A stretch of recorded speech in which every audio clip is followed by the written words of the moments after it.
বিনিয়োগকারী বন্ধুগণ, আসসালামু আলাইকুম। বরাবর নিয়ে আজকে আপনাদের সঙ্গে ঢাকা স্টক এক্সচেঞ্জের ইন্ডেক্স এবং কয়েকটি গুরুত্বপূর্ণ স্টক নিয়ে ডিসকাশন করব। তো আলোচনার শুরুতেই আমি রিকোয়েস্ট করব আমার বিডি স্টক চ্যানেলটাকে সাবস্ক্রাইব করার জন্য। আর যারা ইতিপূর্বে সাবস্ক্রাইব করে আছেন আপনাদেরকে অসংখ্য ধন্যবাদ আমার চ্যানেলের সঙ্গে থাকার জন্য। আমি মূলত ঢাকা স্টক এক্সচেঞ্জের ইন্ডেক্স এবং স্টকের ইনডেপথ আলোচনা করে থাকি, অ্যানালাইসিস করে থাকি। এটা একান্ত আমার ব্যক্তিগত অভিজ্ঞতা এবং আমার রিসার্চ থেকে করা। সেই জন্য আমি রিকোয়েস্ট করব আমার এই আলোচনা থেকে সরাসরি প্রাইস কোট করে কেউ বাই বা সেল করবেন না। এবং আমি এটা উদ্বুদ্ধও করি না। বাই বা সেল করা কিন্তু একান্ত হচ্ছে আপনার নিজস্ব বুদ্ধিমত্তা দিয়ে করা উচিত। কারণ আপনার চিন্তা চেতনার সাথে অন্য চিন্তা চেতনা নাও মিলতে পারে। সেজন্য আপনি যদি নিজের মাথা খাটিয়ে, বুদ্ধি খাটিয়ে, আপনার অভিজ্ঞতা খাটে কাজে লাগিয়ে যদি আপনি কোনো স্টক ইনভেস্ট করেন তাহলে কিন্তু আপনার বিনিয়োগটা সুরক্ষিত থাকার সম্ভাবনা বেশি। আর অবশ্যই তৃতীয় কোনো ব্যক্তির পরামর্শে কোনো স্টক ইনভেস্ট করবেন না, এতে করে কিন্তু আপনার বিনিয়োগটা ঝুঁকির মধ্যে পড়তে পারে। তো ওয়েলকাম। তো আজকে ঢাকা স্টক এক্সচেঞ্জে ইন্ডেক্স ক্লোজ করেছে 5,300 পয়েন্টে, আর যা আমরা দেখতে পাচ্ছি, এবং গত দিনের তুলনায় 15 পয়েন্ট কিন্তু নেগেটিভ। আর পাশাপাশি লেনদেনের দিকে কিন্তু ভালো লেনদেন, আজকেও কিন্তু 950 কোটি কিন্তু লেনদেন হয়েছে। তার মানে মার্কেটে কিন্তু এখনো কিন্তু যথেষ্ট ভালো পর্যায়ে মুভ করতেছে। তো মার্কেটে আতঙ্কিত হওয়ার কিছু নেই, এখন একটু স্লো যাবে, কারণ আমরা জানি যে বৈশ্বিক যে যুদ্ধের কারণে কিন্তু এখনো কিন্তু মার্কেটে ওরকম একটা পজিটিভ নিউজ না আসাতে কিন্তু এরকম স্লোই যাবে, স্লো করে করে কিন্তু মার্কেট আপ করতে থাকবে। তারপরে যদি সাপোর্ট পয়েন্ট আছে, তো মার্কেট খুব বেশি নিচে যাওয়ার সুযোগ নাই, এখন কিন্তু মার্কেট শুধুমাত্র একটা নিউজের অপেক্ষায়। যদি ত্রিদেশীয় যুদ্ধের একটা ভালো ফয়সালা হয়ে যায় ওয়ার্ল্ড ওয়াইড, বিশেষ করে যে এটা জ্বালানির যে ক্রাইসিস সেটাই যদি রিমুভ হয়ে যায়, তাহলে কিন্তু অনেক বড় বড় বিনিয়োগকারী আছেন যারা কিন্তু সাইডলাইনে বসে আছে ভালো ইনভেস্ট করার জন্য। তো আমি বিনিয়োগকারী বন্ধুদেরকে অনুরোধ করবো, আপনারা মার্কেটে এত কিনতে হওয়ার কিছু নেই, আপনারা নর্মাল একটু চোখ কান খোলা রেখে অবজার্ভ করবেন। কিছু কিছু স্টক ইনভেস্ট করা যায়, আবার কিছু কিছু স্টক থেকে আপনি এক্সিটও নিতে পারেন। সেই স্টকগুলো নিয়ে কিছু আলোচনা করবো আজকে, যা আপনাদের বিনিয়োগে কিছুটাও হেল্প হতে পারে। তো আজকে যে একটা স্টক নিয়ে কথা বলতে চাই, প্রথমে সেই স্টকটি হচ্ছে গ্রামীণ ফোন। গ্রামীণ ফোন নিয়ে কথা বলার কারণ হচ্ছে যে ভালো একটা blue chip share Bangladesh stock মার্কেটের জন্য। তো আমি কেন বলছি, তার কারণ হচ্ছে কি, বর্তমানে গ্রামীণ ফোন যে পর্যায়ে আছে, এটা কিন্তু একটা ভালো একটা ইনভেস্টিং জোনে মুভ করতেছে। কারণ এই প্রাইজে কিন্তু গ্রামীণ ফোন সাধারণত আপনি হয়তো আগামী কিছুদিন পরে হয়তো এই প্রাইজে নাও পেতে পারেন। যদি যারা লং টার্ম ইনভেস্ট করতে চান বা ভালো কোনো স্টকে ইনভেস্ট করতে চান লং টার্মের জন্য, বা মিডিয়াম টার্মের জন্য করতে চান, তাহলে কিন্তু এখন বর্তমানে যে প্রাইস মুভমেন্ট করতেছে, এই প্রাইসে কিন্তু আপনি ইনভেস্ট করলে প্রফিটেবল হওয়ার সম্ভাবনা বেশি।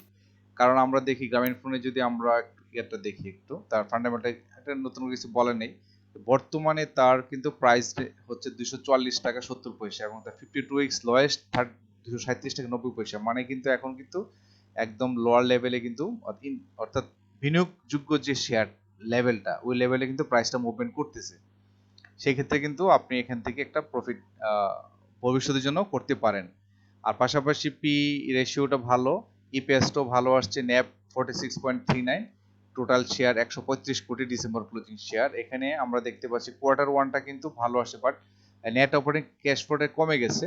এটা থাকতে পারে, ইপিএসটা ভালো আসছে, 105% ক্যাশ ডিভিডেন্ড। এটা নিয়ে আমাদের নতুন করে কিছু বলার নেই। তো আমি যেটা বলতে চাচ্ছি সেটা হচ্ছে যে বর্তমান যে প্রাইস রেঞ্জ, আপনি যদি এখান থেকে কোনো একটা প্রাইজে যদি ইনভেস্ট করতে পারেন, তাহলে কিন্তু আপনার এখান থেকে, আমি যদি নর্মাল ওয়েতে বলি, যে আপনি কিন্তু প্রথম এই কিন্তু স্টকটি টাচ করবে 256 টাকা 90 পয়সা, এই লেভেলটাতে আসবে। এখানে আসার পর স্বাভাবিকভাবেই একটু আপস এন্ড ডাউনস করে করে কিন্তু স্টকটি চলে যাবে এখানে 278 টাকা লেভেলে। 278 টাকা লেভেল থেকে আবার কিন্তু আপস এন্ড ডাউনস করে করে কিন্তু স্টকটি এই পর্যায়ে, অর্থাৎ 300 লেভেলে কিন্তু যাওয়ার যথেষ্ট স্কোপ আছে। তো গ্রামীণ ফোন নিয়ে একটাই বলবো, যারা লং টার্ম ইনভেস্ট করতে চান বা মিডিয়াম রেঞ্জে করতে চান, তাদের জন্য বর্তমান প্রাইস রেঞ্জটা কিন্তু আপনাদের জন্য প্রেফারেবল হতে পারে। যদিও আজকে কিন্তু যথেষ্ট বেয়ারিশ ফর্মে ছিল, এটাই স্বাভাবিকভাবে হতেই পারে। তো এই একটা সুযোগ দিচ্ছে, আমি বলবো যে এখন স্টকটা কিন্তু আন্ডার ভ্যালুড অবস্থায় আছে। যদি আপনি 240 বা 237 35 যে লেভেলে পান, আপনি যদি ইনভেস্ট করেন, তাহলে কিন্তু পরবর্তীতে খুব শর্ট টার্মে কিন্তু আপনি একটা ভালো একটা প্রফিট টেক করতে পারবেন। এই ছিল গ্রামীণ ফোন নিয়ে আপনাদের সঙ্গে ডিসকাশন করা। আর নেক্সট স্টকটি নিয়ে কথা বলতে চাচ্ছি, যে প্যারামাউন্ট। প্যারামাউন্ট যে আমরা দেখতেছি, এটা প্যারামাউন্ট হচ্ছে ইন্স্যুরেন্স। প্যারামাউন্ট ইন্স্যুরেন্স নিয়ে কথা বলতে যাচ্ছি। তো এখানে কথা বলার পূর্বে একটু দেখে নিই যে তার আরএসআইটা যদি দেখি, আরএসআইটা কিন্তু পজিটিভ, খুব শার্পলি কিন্তু আপ করার একটা প্ল্যান করতেছে। পাশাপাশি আমরা যদি এমএসির হিস্টোগ্রাম বারটা ফোকাস করি, এখানেও কিন্তু আমরা দেখতে পাচ্ছি এই টোটালটাই কিন্তু এখন আপ ফর্মে যাওয়ার প্ল্যান করতেছে। মাঝখানে কিন্তু একটু কারেকশন মোডে ছিল, এখন কিন্তু আবার এখানে স্মার্ট মানি হয়তো ইনভেস্ট করছে এখানে, সেই জন্য হয়তো এরকম একটা আমরা ফিগার দেখতে পাচ্ছি। খুব সহজেই বোঝা যাচ্ছে যে এখানে কিন্তু স্মার্ট মানি ইনভলভমেন্ট বেড়ে গেছে এই জায়গায়। তো এক্ষেত্রে আমাদের করণীয় কি, যারা প্যারামাউন্ট নিয়ে আছেন বা যারা প্যারামাউন্টে ইনভেস্ট করবে তাদের জন্য একটু আমি ডাটা নিয়ে কথা বলি। আপনারা একটু ফলো করলে দেখবেন যে ইতিপূর্বে যে এই লেভেলটা 61 62 এই লেভেলটাতে যাওয়ার পর সেই 2024 সাল ডিসেম্বর 23-24 সালে কিন্তু এই লেভেলটাতে মুভমেন্ট করে কিন্তু স্টকটা কিন্তু ডাউন ট্রেন্ড মেনটেন করে, ঠিক তারাই ধারাবাহিকতায় দেখুন এখন সেই 2024 সালের পর থেকে কিন্তু ওরকম একবার দুইবার আপ করে কিন্তু উপরে যেতে পারে না, এখান থেকে নিচে নেমে কিন্তু এখন কিন্তু আবার সময় আসছে এই স্টকটি এই যে 61-62 টাকার যে ব্যারিয়ারটা, রেজিস্ট্যান্স, এটা কিন্তু ওভারকাম করে এখনই সুযোগ। এবং এখন একটু যদি কারেকশন এখানে ছিল এই যে 58 লেভেল 59 লেভেল যাওয়ার পর কিন্তু স্টকটি কিন্তু ডাউন ট্রেন্ডে অর্থাৎ কারেকশন ফেজে চলে যায়, এখন কিন্তু আবার সে কিন্তু মোটামুটি একটা ভালো একটা রেঞ্জ নিয়ে এখানে কিন্তু স্মার্ট ইনভেস্টর কিন্তু ইনভেস্ট করছে। সেক্ষেত্রে আপনি যদি এখন এই প্রাইসগুলোতে কিনতে পারেন 55 মানে 54 53 যে লেভেলে কিনেন আপনি যদি কিনতে পারেন, তাহলে কিন্তু স্টকটি আপনাকে একটা ভালো প্রফিট দেওয়ার সম্ভাবনা থাকবে। 64 62 এই লেভেলে কিন্তু যাবে, তারপর তো আপস এন্ড ডাউনস করে করে এটা 70 মধ্যে যাওয়ার যথেষ্ট সম্ভাবনা রয়েছে। কারণ এখন তার সবচেয়ে বড় বাধা হচ্ছে 60 এই যে 2 61 থেকে 62 এইটাকে যদি ওভারকাম করতে পারে দেন কিন্তু স্টকটি চলে যাবে 67, তারপর কিন্তু 70 পর্যন্ত তার যাওয়ার যথেষ্ট সম্ভাবনা রয়েছে। সেই জন্য প্যারামাউন্ট বলবো যে যদি যারা ইনভেস্ট করতে চান এই কোনো একটা পয়েন্টে যদি ইনভেস্ট করতে পারেন, তাহলে কিন্তু আপনি এখান থেকে ভালো একটা প্রফিট জেনারেট করতে পারবেন। তো নেক্সট স্টকটি নিয়ে কথা বলবো, সেটি হচ্ছে গ্লোবাল ইন্স্যুরেন্স নিয়ে। গ্লোবাল ইন্স্যুরেন্স নিয়ে কথা বলার পূর্বে আমরা আগে তার আরএসসিটা দেখি। আরএসসিটা কিন্তু অলরেডি 77 আছে, একটু হয়তো একটু কারেকশন ফিজ আসতে পারে। পাশাপাশি আমরা যদি এমএসির হিস্টোগ্রাম বারটা দেখি, এখনো কিন্তু যথেষ্ট শার্পলি কিন্তু এমএসসি হিস্টোগ্রাম কিন্তু বলতেছে শার্পলি কিন্তু এখন সে মুভিং এভারেজ উপরে মুভ করতেছে। এখন আমরা দেখব হচ্ছে সরাসরি চলে যাব হচ্ছে আমরা চার্টে। চার্টে যদি আমরা ফোকাস করি তাহলে দেখতে পারবো স্টকটি কিন্তু অনেকদিন ধরে কিন্তু এই যে বিশেষ করে 32 টাকা লেভেলে কিন্তু ঘুরপাক খাচ্ছিল। যদি আমরা একটু ফোকাস করি এখানে এই যে এই লেভেলটাতে কিন্তু ঘুরপাক খাচ্ছিল বেশ কিছু দিন ধরেই, কিন্তু আমরা দেখতে পাচ্ছি এখানে কিন্তু সাপোর্ট, বড় একটা সাপোর্ট ছিল এখানে। তো এই 32 টাকা লেভেলটা কিন্তু অনেকদিন পরে যে ইতিপূর্বে এই যে এখানেও কিন্তু 32 টাকা লেভেলে যাওয়ার পর ফেব্রুয়ারিতে যাওয়ার পর কিন্তু স্টকটি আবার কারেকশন চলে আসে। বর্তমানে কিন্তু তার যথেষ্ট ভালো ভলিউম নিয়ে কিন্তু এখন 32 টাকার এই যে ব্যারিয়ারটা এটা কিন্তু ওভারকাম করে ফেলছে। এখন কিন্তু স্টকটি সর্বোচ্চ গিয়েছিল এখানে কত 35 টাকা 10 পয়সা, এখান থেকে যাওয়ার পর কিন্তু এই পরপর এই যে এখান থেকে কিন্তু বেশ কয়েকজন কিন্তু স্মার্ট মানির কারণে কিন্তু স্টকটি কিন্তু অনেক উপরে চলে যায় প্রাইসের দিক থেকে, তারপরে স্বাভাবিকভাবে একটু তো কারেকশন আসতেই পারে। তো এইটা যেটা এখানে দেখাচ্ছে এটা কিন্তু হ্যাঙ্গিংম্যান, এটা কিন্তু একটা সিগন্যাল দিচ্ছে যে এটা কিন্তু কারেকশন ফেজে আসবে। সাধারণত এই ধরনের যদি আপ ট্রেন্ডের পর এই ধরনের কোনো আমরা যদি দেখি তাহলে কিন্তু আমরা ধরে নিতে পারি যে এখান থেকে কিন্তু স্টকটি হয়তো একটু কারেকশন ফেজে আসতে পারে, আর সেটা স্বাভাবিক। সেই ক্ষেত্রে সুযোগ আছে এখানে 32 টাকা 10 পয়সা। যারা নতুন করে ইনভেস্ট করতে চান তাদের জন্য একটা মেসেজ হচ্ছে যে এই যে 32 টাকা 10 পয়সা এই লেভেলটাতে কিন্তু ইতিপূর্বে আসার পর কিন্তু পড়ে যায়, তার মানে এখানে কিন্তু আবার সে আসবে। এখানে আসার পর এই যে এখান থেকে সে এই লেভেলটাতে আসবে, এখান থেকে আসার পর কিন্তু স্টকটি কিন্তু আবার এখানে কিন্তু আপ আপ করবে, আপ করে কিন্তু তার প্রথম রেজিস্ট্যান্স পাবে 36 টাকা 80 পয়সা এই যে এই লেভেলটায়। ইতিপূর্বে এখানে একটা তার বাধা ছিল এই 36 টাকা 80 পয়সা, এটাকে ওভারকাম করে দেন চলে যাবে 40 টাকা লেভেল। 40 টাকা লেভেল পরে তো আছে 41 42 এভাবে যাবে। তো আপাতত যারা শর্ট টার্মের জন্য যদি ইনভেস্ট করতে চান, কোনো প্ল্যান করে থাকেন, তাহলে বলবো যে বর্তমানে যে প্রাইসটা আছে এটা কিন্তু কারেকশন ফেজ আসতে পারে।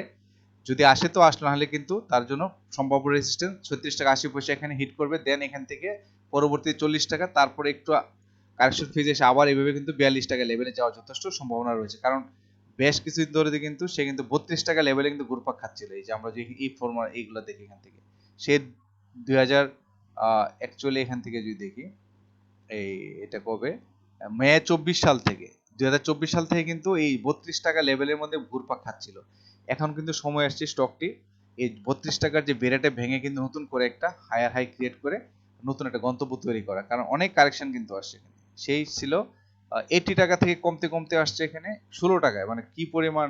আমরা যদি একটু দেখি যে কারেকশনটা তার কত পরিমাণ ছিল, তাহলে এখানে আমরা ধারণা করতে পারবো যে আসলে এটা কত বড় কারেকশন আসছে। এখানে কারেকশন আসছে প্রায় 78%, মানে 80% কিন্তু কারেকশন হয়ে গেছে। এখন তো অটোমেটিক্যালি কিন্তু রিভার্স, মানে ব্যাক ব্যাক বাউন্স করতে বাধ্য, এটা করবে, এটাই স্টকের নিয়ম। সেই জন্য যারা গ্লোবাল ইন্স্যুরেন্সে ইনভেস্ট করতে চান বা ইতিপূর্বে করে আছেন বা ভবিষ্যতের জন্য সিকিউর করতে চান, তাহলে এক ক্যাটাগরি একটা ভালো স্টক এখানে করতে পারেন। আর সে আবারও বলি যে এই 36 টাকা 80 পয়সা কিন্তু একটা বড় ধরনের একটা বেড়ে, এটাকে সে ওভারকাম করতে পারলেই 40-42 উপরে কিন্তু চলে যাবে, অনেক সুযোগ আছে। তো এই ছিল গ্লোবাল ইন্স্যুরেন্স নিয়ে। নেক্সট স্টকটি হচ্ছে রিপাবলিক ইন্স্যুরেন্স নিয়ে কথা বলতে চাচ্ছি। তার আগে আমরা দেখবো আরএসআই টা একটু দেখে নিই। আরএসআই কিন্তু যথেষ্ট বুলিশ অবস্থায় কিন্তু মুভমেন্ট করতেছে এখানে। আর পাশাপাশি হিস্টোগ্রাম বারটাও দেখি, এখানেও কিন্তু পজিটিভলি কিন্তু মুভ করে যাচ্ছে, অর্থাৎ মুভিং এভারেজ উপরে কিন্তু মুভ করতেছে। এখন কিন্তু ডাউন ট্রেন্ড শেষ তার। এখন আমরা ফোকাস করব হচ্ছে চার্টে। তো চার্টে ফোকাস করার পূর্বে আমরা দেখব যে রিপাবলিক বর্তমানে যেভাবে আছে চলতেছে, ভালো একটা মুভমেন্ট আমরা ক্যালেন্ডারটা দেখতে পাচ্ছি, সরি এখানে ভালো একটা ক্যালেন্ডার দেখতে পাচ্ছি। এই ক্যান্ডেলটা কিন্তু মিন করতেছে কিন্তু আগামী দিনও কিন্তু একটা আমরা ভালো ইনভেস্ট দেখতে পারতাম। এই বিনিয়োগকারী কিন্তু এই পর্যায়ে কিন্তু আরো বাই করে এই স্টকটা কিন্তু আর উপরে নিয়ে যাবে। সেই ক্ষেত্রে তার সম্ভাব্য যে রেজিস্ট্যান্স সেটা হচ্ছে এই যে 37 টাকা।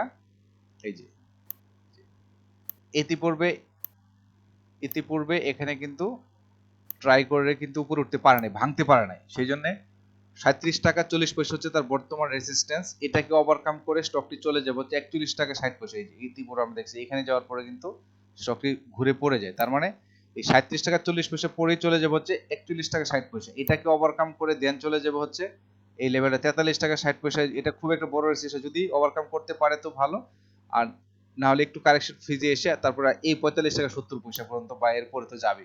অর্থাৎ রিপাবলিক ইন্স্যুরেন্সে যদি কেউ ইনভেস্ট করতে চান, তাহলে কিন্তু এখন গোল্ডেন টাইম। আমি বলবো যে একটু অবজার্ভ করে যদি ভালো একটা প্রাইস মুভমেন্ট দেখে যদি এখানে ইনভেস্ট করতে পারেন, তাহলে কিন্তু এখান থেকে একটা ভালো প্রফিট জেনারেট করতে, অর্থাৎ আপনি যদি বর্তমানে প্রাইস হচ্ছে তার 35 টাকা, যদি আগামীকালকে বা এর মাঝে যদি আপনি এর কমে কিনতে পারেন, তাহলে কিন্তু আপনার 37 41 45 এই তিনটা এই জুনের মধ্যে কিন্তু এই স্টকটা কিন্তু যাবে, কারণ অলরেডি কিন্তু অনেক কারেকশন আসছে, এখন কিন্তু তার উপরে যাওয়ারই সম্ভাবনা খুব বেশি।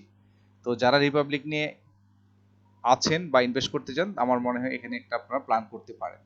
নেক্সট স্টকটি হচ্ছে ডোরেন পাওয়ার নিয়ে, ফুয়েল পাওয়ার সেক্টরের একটা ভালো স্টক ডোরেন পাওয়ার। তো ডোরেন পাওয়ার ডিসকাশন করার পূর্বে আমরা আরএসএ টা দেখি। আরএসএ টা কিন্তু যথেষ্ট বুলিশ অবস্থায় কিন্তু মুভমেন্ট যাচ্ছে এই যে পুরাটাই। আর পাশাপাশি আমরা যদি এমএসসি হিস্টোগ্রাম বারটা দেখি, এটা কিন্তু এখানে ক্রস ছিল, জাস্ট ডাউন। সেলাররা কিন্তু চাচ্ছে এটাকে আরো নিচে নামাই দিতে, কিন্তু বায়াররা কিন্তু নতুন নতুন করে এখানে ইনভেস্ট করতেছে, এই করে কিন্তু এখন কিন্তু ডাউন ট্রেন্ডে যাচ্ছে না, অলরেডি এটা কিন্তু মুভিং অ্যাভারেজের উপরেই মুভ করতেছে। তার মানে এটা গুড সাইন, দুইটাই কিন্তু পজিটিভ সাইন দিচ্ছে আমাদেরকে। এখন আমরা দেখবো যে মূল চার্টে দেখি ফোকাস করে, এখানে এখানে একটু ভালো কিন্তু ইনভেস্ট আমরা পরিলক্ষিত হচ্ছে এখানে, মানে বড় ধরনের ইনভেস্ট কিন্তু হচ্ছে, ভালো ভলিউমে আসছে। তার মানে ভলিউমও ঠিক আছে, ক্যান্ডেলও ঠিক আছে।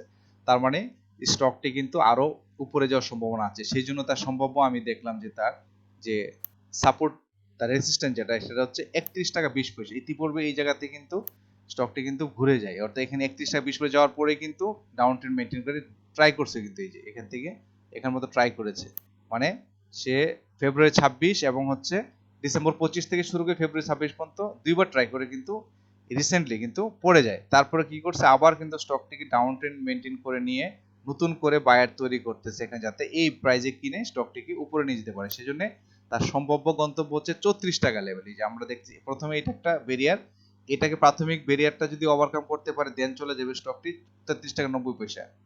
এই যে এই লেভেলটাতে ইতিপূর্বে এখানেও কিন্তু দুইবার ট্রাই করেছিল, এই যে এখানে কিন্তু দুইবার ট্রাই করে কিন্তু পড়েছিল, সেপ্টেম্বর 25 আর হচ্ছে নভেম্বর 25, অর্থাৎ সেপ্টেম্বর 2025 সালে একবার ট্রাই করে আবার নভেম্বর 2025 সালে একবার ট্রাই করে, কিন্তু আবার কিন্তু স্টকটি ডাউন ট্রেন্ড মেইনটেইন করতেছে।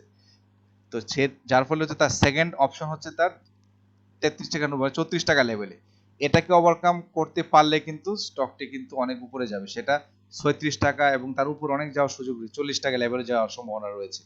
তো ডোরিন পাওয়ার একটা ভালো মুভমেন্টে আছে, যদি এখানে ইনভেস্ট করতে চান। এই যে 29.90 পয়সা ক্লোজিং, যদি আগামীকাল বা আপনি ইনভেস্ট করতেন এর আশপাশে যদি 29 টাকা 30 পয়সা এখানে একটা সাপোর্ট পেতে পারে, কালকে হয়তো এই জায়গায় যদি নামে 29 টাকা 30 পয়সা থাকে, ভালো একটা সাপোর্ট আছে, যদি এই লেভেলটাতেই বিনিয়োগ করেন তাহলে কিন্তু আপনি এখান থেকে অল্প সময়ের জন্য ভালো একটা প্রফিট টেক করার যথেষ্ট সম্ভাবনা রয়েছে।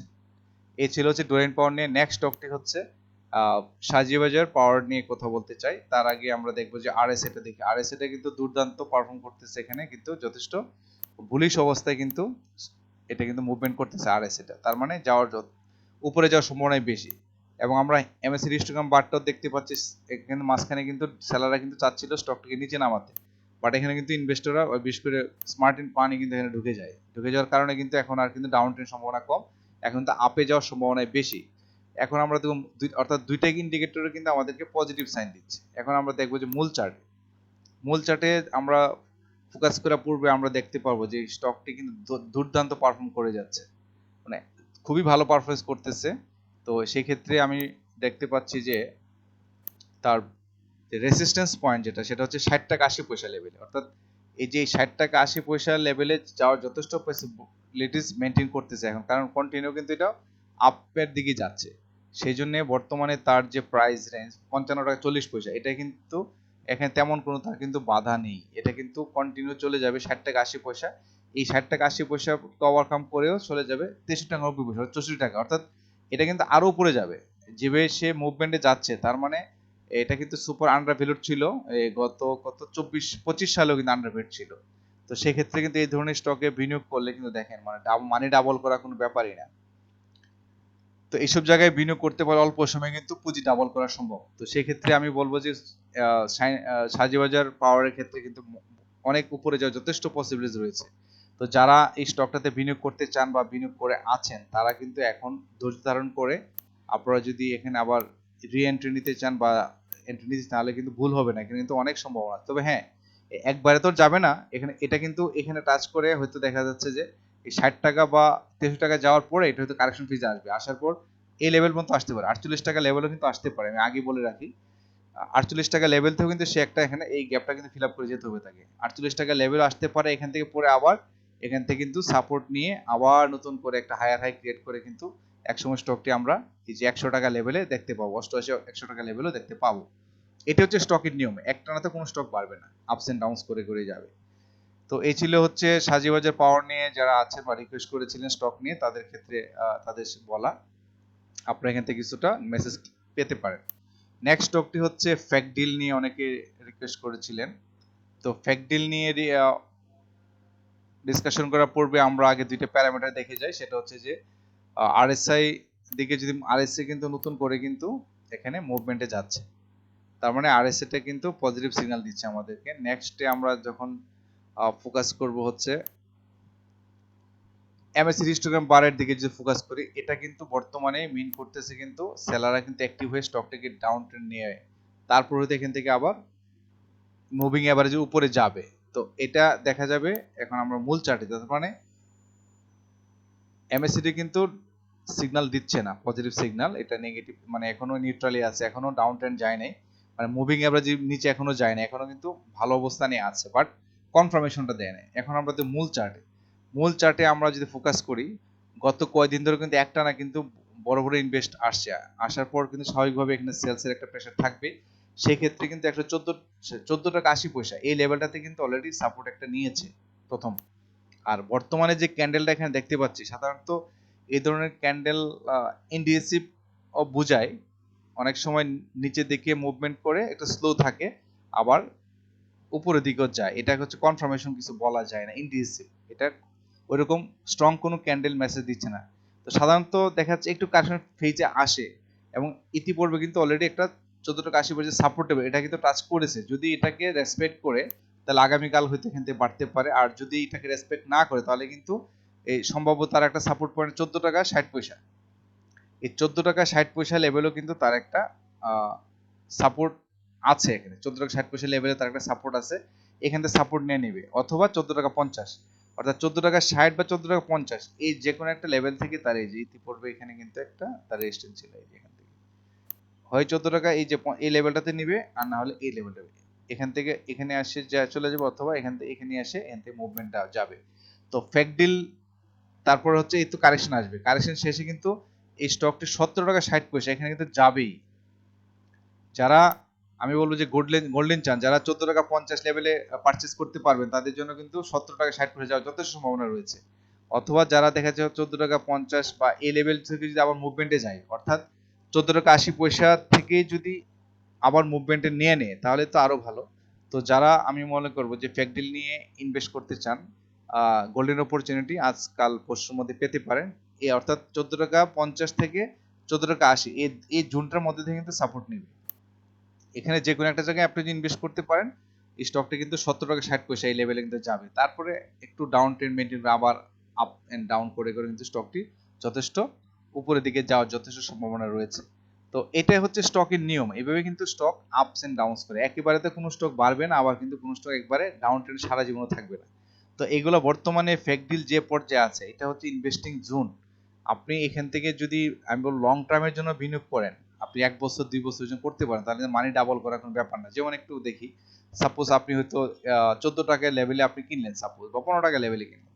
তো এটা কিন্তু আপনি যদি একটু হোল্ড করেন তাহলে কিন্তু স্টকটি কিন্তু দেখেন এখনো কিন্তু আন্ডার ভ্যালুর অবস্থায় আছে। এই স্টকটি কিন্তু এই লেভেলও যাবে, অনেক দূর যাওয়ার তার সম্ভাবনা রয়েছে। তো সেক্ষেত্রে যারা লং টার্মের জন্য বিনিয়োগ করতে চান এখানে তো প্রফিট নিতে পারেন, অথবা আপনি যদি আহ, একটা পয়েন্ট যেমন আপনি 14 টাকা 80 পয়সা বা 14 টাকা 50 পয়সা কিনে আপনি চিন্তা করলেন 17 60 বিক্রি করে দেবো, আপনি সেল করে দেন, আবার রিএন্ট্রি নেন, যখন আবার ডাউন টাইমে আসবে তখন আবার রিএন্ট্রি নেন। এইভাবে করে কিন্তু আপনি স্টেপ বাই স্টেপ বিনিয়োগ করে কিন্তু আপনি ভালো প্রফিট টেক করতে পারবেন। তো ফ্যাকডিল নিয়ে নতুন কিছু বলার নাই, এটা একটা ভালো স্টক। এটা নিয়ে যারা আছেন বা আমাকে যারা রিকোয়েস্ট করেছিলেন বলার জন্য আমি আপনাদের সামনে চেষ্টা করেছি কিছু পয়েন্ট উল্লেখ করে যে আপনার বিনিয়োগ করার ক্ষেত্রে কিছুটা আপনার সহযোগিতা হতে পারে। নেক্সট স্টকটি নিয়ে কথা বলবো, সেটা হচ্ছে শেফার্ড নিয়ে রিকোয়েস্ট করেছিলেন কয়েকজন। তো শেফার্ড নিয়ে কথা বলার পূর্বে আমরা দেখতে চাই হচ্ছে তার আরএসআইটা কিন্তু যথেষ্ট বুলিশ অবস্থায় কিন্তু মুভমেন্ট যাচ্ছে, উপরে দিয়ে কিন্তু মুভমেন্ট করতেছে, তার মানে এটা পজিটিভ সিগন্যাল দিচ্ছে। নেক্সট হচ্ছে যে আমরা দেখতে পাচ্ছি এমএসি হিস্টোগ্রাম বার, এটাও কিন্তু এই যে সেলাররা কিন্তু মাঝখানে কিন্তু সেল দিয়ে ডাউন ট্রেন্ড করতে চাচ্ছিল, কিন্তু এখানে কিন্তু ভালো ইনভেস্টর চলে আসছে, কিন্তু এখন আবার ইউটার্ন নিয়ে যাচ্ছে, তার মানে এটা একটা পজিটিভ সিগন্যাল। অর্থাৎ দুইটা ইন্ডিকেটর কিন্তু পজিটিভ সিগন্যাল দিচ্ছে বিনিয়োগ করার ক্ষেত্রে। তো সেই ক্ষেত্রে আমরা যদি এখন দেখি মূল চার্টে ফোকাস করি, মূল চার্টে ফোকাস করার ক্ষেত্রে আমরা দেখতে পাচ্ছি এখানে যে পরপর দুইটা মানে ভালো ইনভেস্টমেন্ট আসছে, এবং বর্তমানে যে ক্যান্ডেলটা এটা কিন্তু ভালো ক্যান্ডেল, এটা কিন্তু মিন করতেছে যে ভলিউমও ভালো, ক্যান্ডেলও ভালো, তার মানে হচ্ছে কিন্তু আগামীতেও কিন্তু এটা বাড়বে। সেই ক্ষেত্রে তার এটা খুব একটা বড় রেজিস্ট্যান্স না, 16 টাকা 20 পয়সা এগুলো খুব আহামরি রেজিস্ট্যান্স না। বর্তমানে যেভাবে ইনভেস্ট হচ্ছে বা বিনিয়োগকারী যেভাবে ইনভেস্ট করতেছে, এটা কোনো ব্যাপার হবে না। তার জন্য ব্যাপার হবে যেটা রেজিস্ট্যান্স ফিল করতে পারে, সেটা হচ্ছে এই লেভেলটা 16 টাকা 90 পয়সা। এই যে 16 টাকা 90 পয়সা হচ্ছে তার জন্য একটা রেজিস্ট্যান্স। এই লেভেলটাতে কিন্তু অনেকবার ট্রাই করেছিল, তারপর কিন্তু এই যে একবার এখানে ট্রাই করে তারপর অনেক দিন এখানে ছিল, অর্থাৎ এখানে আপনার মেয়াদ মাস থেকে 25 সালে ট্রাই করে পড়ে যাওয়ার পর সার্ভে করতে করতে সে দেখাচ্ছে জুন পর্যন্ত এখানে একটা সার্ভে করার পরে জুনের পরে কিন্তু বিড়েটা ভাঙিয়ে তারপর উপর দিকে যায়, তাই না? তো সেক্ষেত্রে আমরা দেখতে পাচ্ছি 16 টাকা 90 পয়সা তার জন্য সম্ভাব্য একটা রেজিস্ট্যান্স পয়েন্ট। এটাকে ওভারকাম করে কিন্তু পরবর্তীতে চলে যাবে 18 টাকা লেভেলে। এই যে 18 টাকা লেভেলে কিন্তু যাওয়ার পর কিন্তু এটা কিন্তু পড়ে যায়। তো অর্থাৎ 16 টাকা 90 পরে কিন্তু তার পরবর্তী রেজিস্ট্যান্স 18 টাকা। 18 টাকা এটাকে ওভারকাম করতে হলে তাকে কিন্তু আবার কি করতে হবে, এখানে নতুন করে বিনিয়োগ তৈরি করতে হবে। সেক্ষেত্রে যদি এখানে বিনিয়োগ আসে তাহলে কিন্তু 18 টাকা 60 পয়সা এই যে এই লেভেলটাতে এই যে এখানে কিন্তু বেশ কিছু দিন ধরে মুভমেন্ট করতেছিল, এই যে একটা নাই, অর্থাৎ 18 টাকা 60 পয়সা। তারপরে তো উপরে যাওয়ার যথেষ্ট সুযোগ আছে, যাবে এটা স্টকটি, তো আর কোনো স্টক তো পরে থাকবে না। যদি আপনি বিনিয়োগ করতে চান বড় সময় নিয়ে তাহলে কিন্তু 20 টাকা 40 পয়সা লেভেল যাবে, তারপর উপরের দিকে যাবে।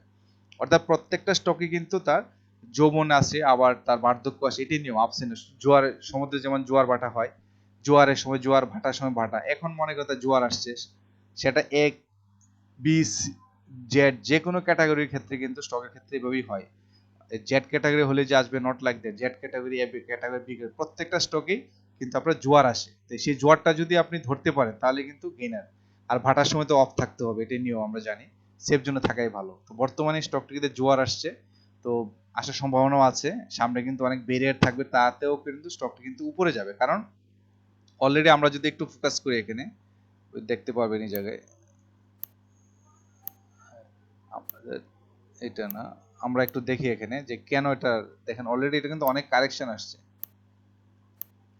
অনেক কারেকশন কিন্তু আসছে, অর্থাৎ এই এখন হচ্ছে ইনভেস্টিং টাইম, ইনভেস্ট টাইম। এখন যদি আপনি এই জুনগুলোতে আপনি ইনভেস্ট করতে পারেন, আপনার কিন্তু ফিউচারে কিন্তু স্টকটা আপনাকে অনেক ভালো গেইন দিবে। এই যে 35 ডাবল করার সুযোগ আছে। আপনি এই প্রাইসগুলোতে এন্ট্রি নিলে কিন্তু আপনি অল্প সময়ের মধ্যে ডাবলও আপনি করতে পারবেন যদি আপনি একটু ধীরে ধীরে থাকতে পারেন। তো স্টক মার্কেট খেলার হচ্ছে এরকম, যারা ধৈর্য করে তাদের কাছে পকেটে টাকা থাকে, আর যারা ধৈর্য ধারণ করতে পারে না তাদের কাছ থেকে টাকা চলে যায় যারা ধৈর্যবান তাদের কাছে। তো সেই জন্য বলবো যে ভালো ভালো স্টকে আপনি সময় নিয়ে ইনভেস্ট করেন অথবা ধাপে ধাপে ইনভেস্ট করে কিন্তু আপনার প্রফিট টেক করতে পারবেন। তো ধন্যবাদ বিনিয়োগকারী বন্ধুগণ, এই ছিল আপনাদের সঙ্গে ডিসকাশন করা। আলোচনাটা অনেক লম্বা হয়ে গেছে কারণ অনেকে রিকোয়েস্টে স্টক থাকে, সেই জন্য সময় পাওয়া যায় না। তারপর চেষ্টা করি গ্যাপে গ্যাপে সবারগুলোই এক সময় কথা বলা হবে। আমার উদ্দেশ্যটা হচ্ছে আপনাদেরকে লার্নিং পারপাসে আপনাদের বিনিয়োগ কিছুটা হেল্প করা। তো নিশ্চয়ই আপনার বিনিয়োগ সুরক্ষিত থাকুক সেই প্রত্যাশা করি, এবং আমার জন্য দোয়া করবেন। আগামীতে আর নতুন কোনো স্টক নিয়ে ডিসকাশন হাজির হব। সবাই ভালো থাকবেন। আসসালামু আলাইকুম।